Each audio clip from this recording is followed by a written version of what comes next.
إن الحمد لله نحمده ونستعينه ونستغفره ونعوذ بالله من شرور أنفسنا ومن سيئات أعمالنا.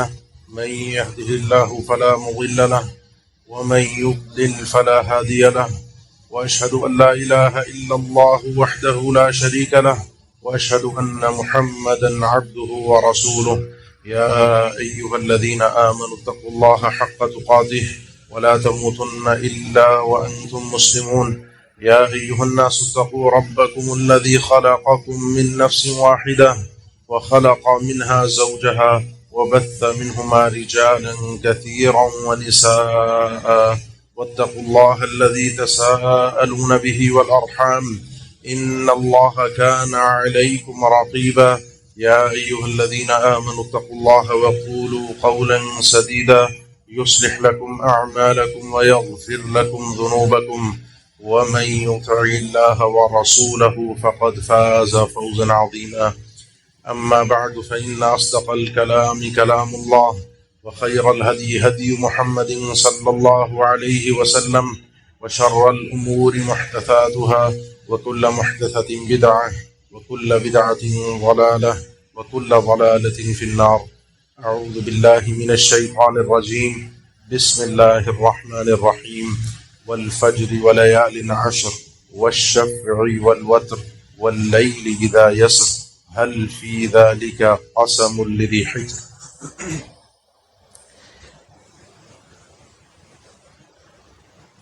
3 سے 4 دن کے بعد ذی الحج کے چاند کے نظر آنے کی امید ہے، اور یہ دن اللہ تعالیٰ کے اختیار کردہ پسندیدہ دن ہے۔ رب العالمین کی مشیت یہ ہے کہ کچھ لوگوں کو، کچھ فرشتوں کو،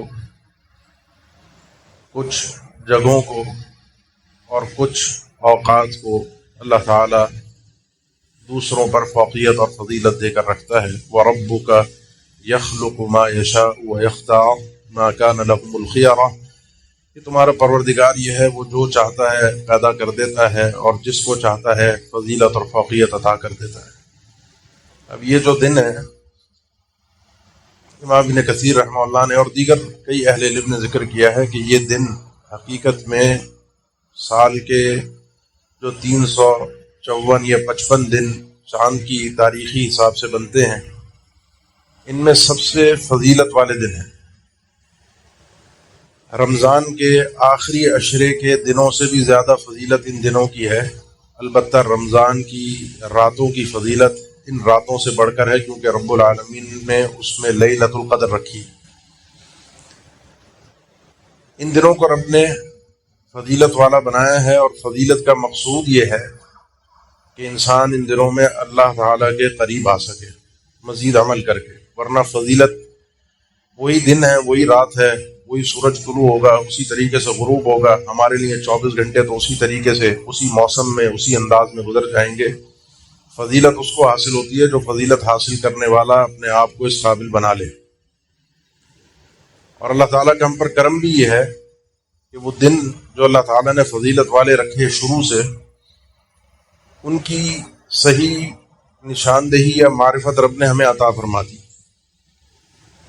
دور جاہلیت میں، اسلام سے پہلے، مشرکین مکہ نے ان مہینوں میں، ان دنوں میں چھیڑ چھاڑ کر کے رکھی، ان کو چینج کیا۔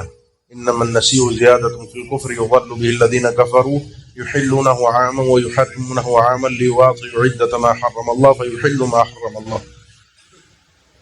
اپنی مرضی سے مہینوں کو بھی آگے پیچھے کر دیتے، اپنی مرضی سے دنوں کو بھی آگے پیچھے کر دیتے۔ بعض اوقات بخاری کی اس حدیث پر جو اللہ کے نبی صلی اللہ علیہ وسلم کا فرمان ہے، ان الزمان قد استدار کہیئتہ یوم خلق السماوات والارض، آپ صلی اللہ علیہ وسلم نے فرمایا کہ اللہ تعالیٰ نے اب دنوں کو بالکل اسی طرح واپس اسی چینج کر کے اسی طریقے پر لے آئے رب العالمین، جس طریقے سے جب آسمان اور زمین کو اللہ تعالیٰ نے پیدا کیا تھا، اور دنوں کی اور راتوں کی جو ترتیب رب نے مہینوں کی بنائی تھی، اسی طریقے سے رب نے ہمیں عطا کر دیا۔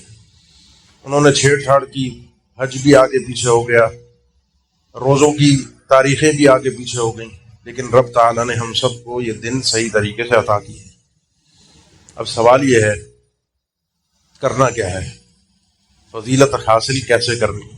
میں نے ذکر کیا کہ یہ رات دن جیسے گزرتے ہیں اس طریقے سے گزارنے والے اگر ہم ہوں، مطلب جو ہماری نارمل روٹین ہے اس کے مطابق اگر یہ دن گزر جائیں تو وہ فضیلت نہیں ہے ہمارے لیے۔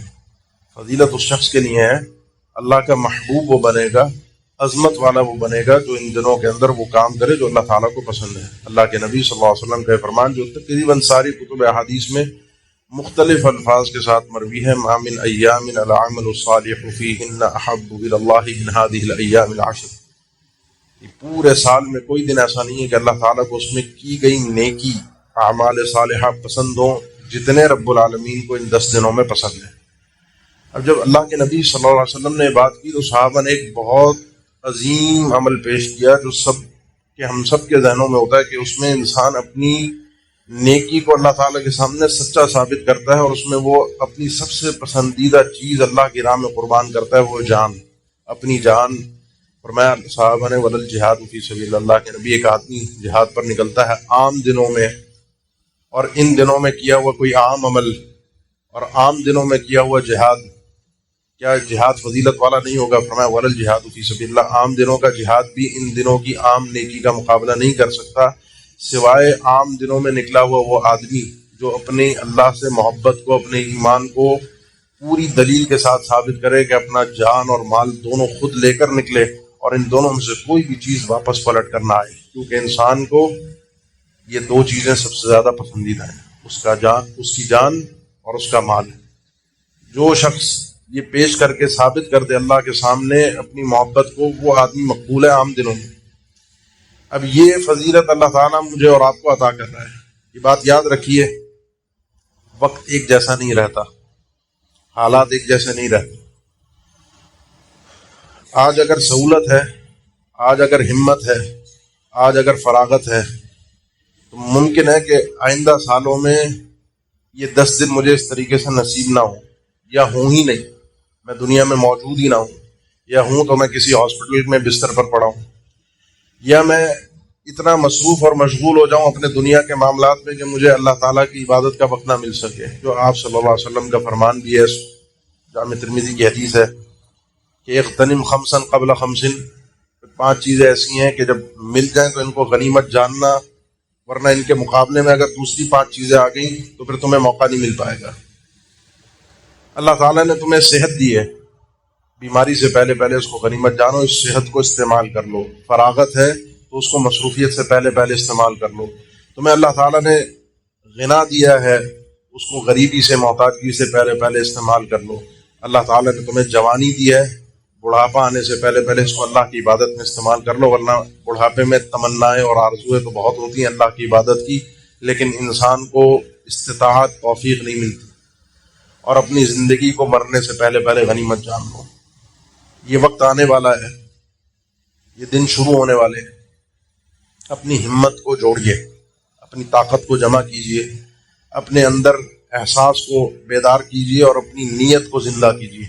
یہ 10 دن آئیں گے، ان 10 دنوں سے بڑھ کر رب العالمین کے یہاں کوئی دن پورے سال کا اہمیت والا نہیں ہے۔ کرنا کیا ہے؟ اعمال صالحہ، العمل الصالح فیہن۔ ان 10 دنوں میں کوئی بھی عمل صالح اللہ کو جو کیا جاتا ہے ان 10 دنوں میں، وہ عام دنوں کی بنسبت ان 10 دنوں کا زیادہ پسند ہے، ان 10 دنوں کا زیادہ پسند ہے۔ اب جب آپ صلی اللہ علیہ وسلم نے خود فرمان نبوی میں اپنی زبان مبارک سے فرما دیا کوئی بھی عمل صالح، کوئی بھی عمل صالح، جب قید نہیں ہے تو میں اور آپ بھی قید کے محتاج نہیں ہیں۔ اللہ کے نبی صلی اللہ علیہ وسلم نے خود راستہ کھول دیا ہے، تو جو نیکی سمجھ میں آ جائے اپنے طور پہ، دعا ہے، صدقہ ہے، روزے ہیں، کوئی اور خیر کا نیکی کا کام ہے، وہ سب چیزیں ان کے اندر شامل کر لیجئے اور بڑھ چڑھ کے کیجئے عام دنوں کی بنسبت۔ اور خاص طور پر جو اللہ کے نبی صلی اللہ علیہ وسلم نے نیکیاں اپنی زبان مبارک سے یا اپنے اعمال سے ثابت کی ہیں ان 10 دنوں کے اندر، ان کو تو مضبوطی سے تھام لیجئے، چھوٹنی نہیں چاہیے. اگر اللہ نے صحت دی ہے، اگر اللہ نے فراغت دی ہے تو یہ نیکی رہنی نہیں چاہیے.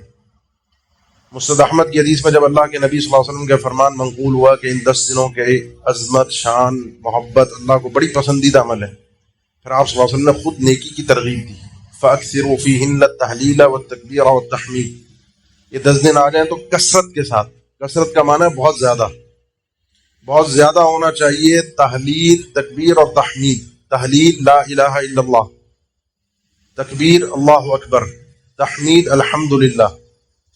یہ وہ اذکار ہیں سبحان اللہ، الحمدللہ، اللہ اکبر، لا الہ الا اللہ، جو ہم عام طور پہ نمازوں کے بعد ہمیں ترغیب دی گئی ہے پڑھنے کے لیے.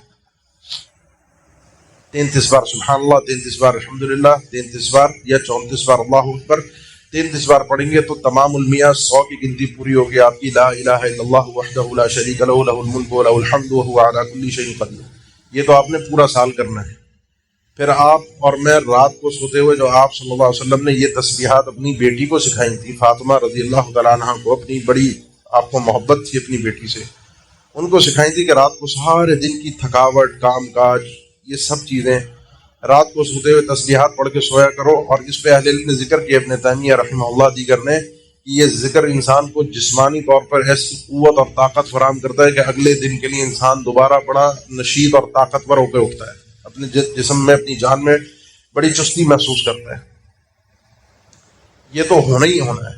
لیکن ان 10 دنوں میں یہ خالی یہ مقصود نہیں ہے، ان 10 دنوں میں اس کے علاوہ، کیونکہ یہ عظیم دن ہے اور اللہ متکبر ہے، وہ العلی ہے، وہ الکبیر ہے، وہ سب سے بڑا ہے، وہ بلند و بالا ہے، وہ تکبر کرنے والا ہے، اور یہ اس کی شان ہے کہ اس کی بڑائی بیان کی جائے. اور جب بندہ اس کی بڑائی بیان کرتا ہے، اس کو سب سے بڑا مانتا ہے، اس کو سب سے بڑا اونچی آواز میں قرار دیتا ہے، اس کی سب سے بڑھ کر تعریف کرتا ہے، تو رب العالمین چاہتا ہے کہ اس کی تعریف ہو، اس بندے سے خوش ہوتا ہے، اس بندے سے راضی ہوتا ہے. تو یہ تکبیرات، تحمیدات، لا الہ الا اللہ، اللہ اکبر، اور یہ کلمات جو ہیں انسان کے اونچی آواز کے ساتھ ہر موقع پر انسان کو سنائی دینے چاہیے. اور یہ وہ سنت ہے مجھ سمیت کہ ہم اس سنت کو مار چکے ہیں.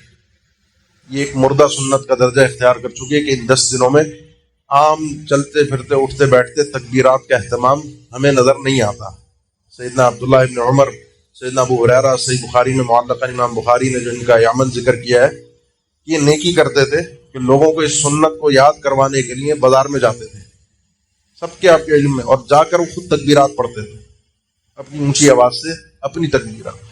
لوگوں کو یاد آتا اپنے کاروبار میں کام کاج کرتے ہوئے کہ یہ تکبیرات کے دن ہے، اور لوگ بھی پھر اپنی اپنی تکبیر پڑھنا شروع ہو جاتے ان کی تکبیر کو سن کر. آپ کے آفس ہیں، آپ کا گھر ہے، آپ کے فیکٹری ہے، آپ کا کاروبار ہے، اس سنت کو اگر زندہ کر سکتے ہیں تو یہ یاد رکھیے اللہ کے نبی صلی اللہ علیہ وسلم کا فرمان ایک نہیں کئی حدیثوں میں مختلف طرق کے ساتھ، اور یہ چیز ثابت ہے کہ جو شخص میری کسی ایسی سنت کو زندہ کرتا ہے، قد امیتت، جو مردہ ہو گئی، جس کو کوئی جانتا نہیں ہے، عمل نہیں ہوتا، اس نے اس کو زندہ کیا. اس کو زندہ کرنے کے بعد اس آدمی کو اپنے اس عمل کا بھی اجر ملتا ہے، اور اس زندہ کرنے کے بعد جو شخص اس سنت پر عمل کرے گا، اس آدمی کو اس کی کیے کا عمل بھی ملے گا اور اس کو اپنی نیکی کا عمل بھی ملے گا. تو اپنے ماحول کے اندر ان تکبیرات کا اہتمام بڑھائیے، یہ تکبیرات کی آواز گونجے آپ کے کام کاج میں، آپ کے آفیسز میں، آپ کے گھروں میں، بچوں کے بیچ، بچوں کے درمیان. آج کل موبائل بچے لے کر بیٹھتے ہیں، اس میں مختلف چیزیں سنتے ہیں، دیکھتے ہیں. ان میں ان تکبیرات کا اگر اہتمام ہو، انہی کے ذریعے سے ہمیں یاد آ جائے، ان چیزوں کے ذریعے سے، اور ہم بھی ان تکبیرات کو اپنی زبان سے پڑھیں، کیونکہ ان تکبیرات کو سننا نہیں ہے، ان تکبیرات کو اونچی آواز سے پڑھنا ہے. تو یہ چیز اللہ کی عظمت، شان، اس کی بڑائی، اور کیونکہ یہ بہت عظیم دن ہے اور اس میں سب سے عظیم رب کی تعریف، تکبیر، تحمید، اللہ اکبر، لا الہ الا اللہ، یہ بندے پر ایک طرح سے سمجھے کہ قرض ہے جو اپنے رب کی تعریف کر کے وہ اپنے رب کا قرب حاصل کرنے کی کوشش کر رہا ہے. تو یہ ان 10 دنوں کا تقاضا ہے کہ اس میں اللہ کی بڑائی اور کبریائی کو بڑی شدت، بڑے زور و شور کے ساتھ بیان کیا جائے. وہ العلی الکبیر ہے. اللہ کے نبی صلی اللہ علیہ وسلم 9 ذی الحجہ کا روزہ رکھتے تھے، جس کو یوم عرفہ کہا جاتا ہے. کان یصوم 9 ذی الحجہ. اس روایت پر اہل علم کے مختلف انداز ہیں سوچنے کے، گفتگو کرنے کے۔ کہیں ترجمہ یوں بھی ہے کہ اللہ کے نبی صلی اللہ علیہ وسلم 9 دنوں کے روزے رکھتے تھے، اور کہیں مفہوم یہ بھی ہے کہ 9 ذی الحج کا رکھتے تھے۔ اور 9 ذی الحج کا روزہ تو ویسے بھی دیگر احادیث میں ثابت ہے کہ اللہ تعالیٰ اس روزے کے ذریعے سے انسان کے 1 سال اگلے اور 1 سال پچھلے گناہوں کو معاف کر دیتا ہے۔ لیکن ان 9 دنوں کا روزہ تقریباً اہل علم لکھتے آئے ہیں، امام نووی نے دیگر نے بھی لکھا ہے کہ ان 9 دنوں کا روزہ رکھنا انتہائی شدت کے ساتھ مستحب ہے، انتہائی شدت کے ساتھ۔ تو جتنا میسر ہو سکے 9 دنوں کے اندر، 10واں دن عید کا دن ہے، عید کا دن روزہ رکھنا حرام ہے، تو جتنا دن 9 دنوں میں سے، اور خاص طور پر یوم عرفہ کے دن جتنا ہو سکے روزوں کا اہتمام۔ آپ اللہ تعالیٰ نے توفیق دی ہے، صدقہ کرتے ہیں، کسی کے پاس کم ہے، کسی کے پاس زیادہ ہے، توفیق کو اپنی جمع کریں اور کوشش کریں کہ ان 10 دنوں کے اندر اپنے صدقات کا اہتمام کثرت کے ساتھ کریں۔ بعض اہل علم میں حتیٰ کہ عمر بن خطاب رضی اللہ عنہ سے یہ بھی منقول ہے کہ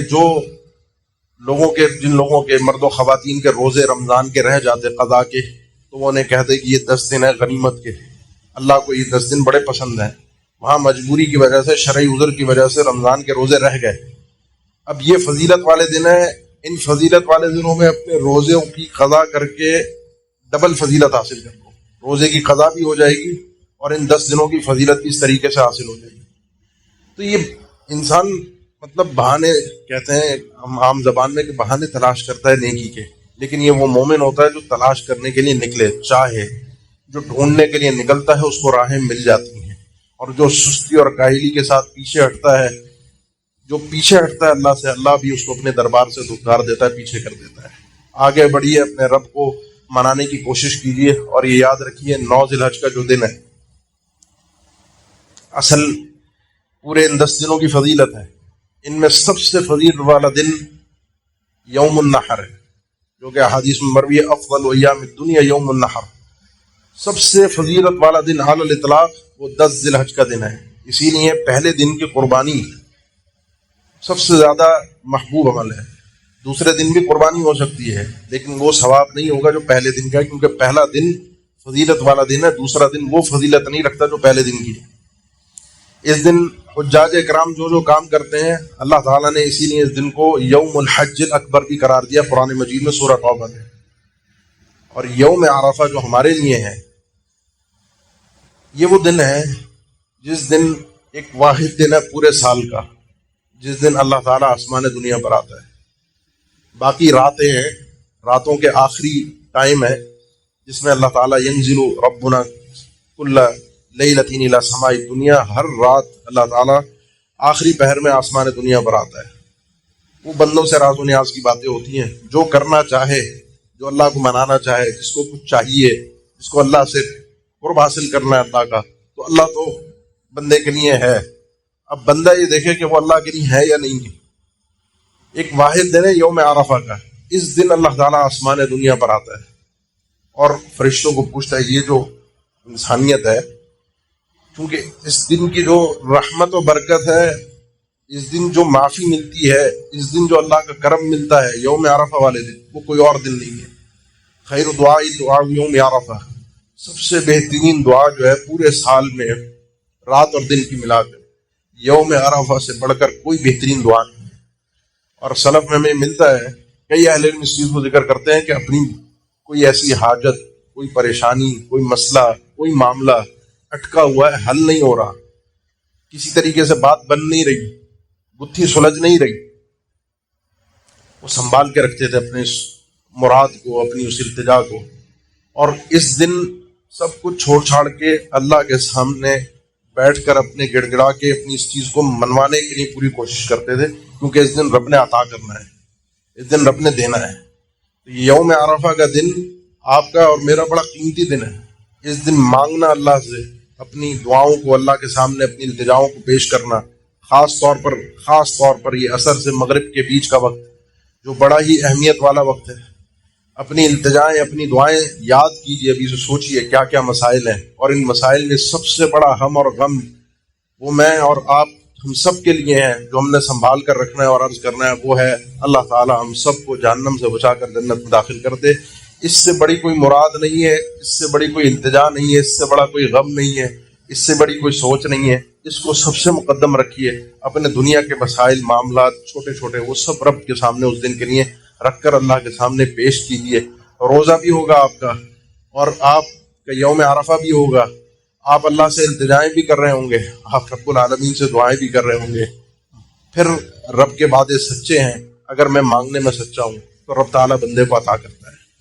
ان 10 دنوں کے اندر آپ اور میں اہتمام کرتے ہیں قربانی کے جانور خریدنے کا. جاتے ہیں بازار، جانور خریدتے ہیں اور اپنا وقت صرف کرتے ہیں. یہ وقت اتنا ہی صرف کریں جتنا اس عبادت کے لیے مقصود ہے.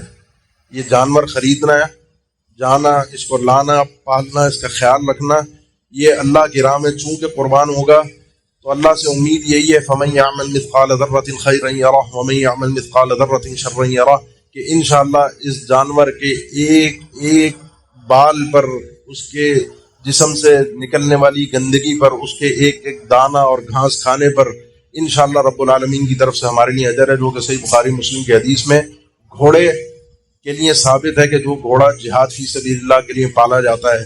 جب صحابہ نے گدھے کے لیے پوچھا کہ اللہ کے نبی جو گدھا فی سبیل اللہ پالا جاتا ہے تو اس کا کھانا پینا، اس کا اپنے جسم سے گندگی کو خارج کرنا، آپ صلی اللہ علیہ وسلم نے فرمایا گھوڑے کے مالک کے لیے اس کے لیے اجر ہے. حتیٰ کہ وہ گھوڑا اگر خود سے پانی پیتا ہے کہیں سے گزرتے ہوئے اور مالک پلانا نہیں چاہتا، اس کی نیت نہیں ہے، اس گھوڑے کے پانی پینے پر بھی اس کے مالک کو اجر ملے گا، کیونکہ اس نے فی سبیل اللہ پالا ہے. صحابہ نے پوچھا گدھا بھی لوگ پالتے ہیں؟ آپ نے فرمایا گدھے کے متعلق میرے اللہ تعالیٰ کی طرف سے مجھے کوئی خاص حکم نہیں بتایا گیا، کوئی خاص وحی نازل نہیں ہوئی کہ گدھے کے لیے بھی اس طرح کا پورا اجر ہے. ہاں البتہ قرآن مجید کی آیت ہے فَمَن يَعْمَلْ مِثْقَالَ ذَرَّةٍ خَيْرًا يَرَهُ وَمَن يَعْمَلْ مِثْقَالَ ذَرَّةٍ شَرًّا يَرَهُ. جو آدمی ایک ذرہ نیکی کرے گا وہ کل قیامت کے دن اسے دیکھے گا. اس آیت کی روح سے اللہ کے نبی صلی اللہ علیہ وسلم کا استدلال یہ تھا، اجتہاد یہ تھا کہ انشاءاللہ امید ہے کہ گدھے کے حوالے سے بھی بندے کو یہ مل جائے گا. تو آپ کے اور میرے قربانی کے جانور کے حوالے سے بھی اللہ سے امید یہ ہے کہ ہمیں اجر ملے گا، لیکن اس کو اس نیت کے ساتھ کہ یہ قربانی کا جانور ہم لینے کے لیے جا رہے ہیں اللہ کی راہ میں قربان کرنے کے لیے. نہ دکھاوا مقصود ہو، نہ شہرت مقصود ہو، نہ واہ واہ مقصود ہو کہ گھر کے جانور میرے اتنے لاکھ کے اتنے کروڑ کے جانور ہمارے ہاں ذبح ہوتے ہیں اور پورے علاقے میں پورے اپنے آس پاس کے سرکل میں میرا ایک نام اور شہرت ہو. پھر یہ نیکی بڑی وبال بن جاتی ہے، بڑا سردرد بن جاتی ہے، پھر یہ میرے لیے بڑا عذاب کا باعث بن جائے گی. اپنی نیکی کو اللہ کے لیے خالص رکھیں، اپنے وقت کی قدر کریں. یہ وقت ضائع کرنے کا نہیں ہے کہ مستقل آپ منڈی جائیں، مستقل بازاروں کے چکر لگائیں، مستقل ادھر ادھر گھومیں. یہ دن بڑے ہی قیمتی ہیں، بڑے ہی وقت کے قبولیت والے وقت ہیں، ذکر و اذکار کے وقت ہیں.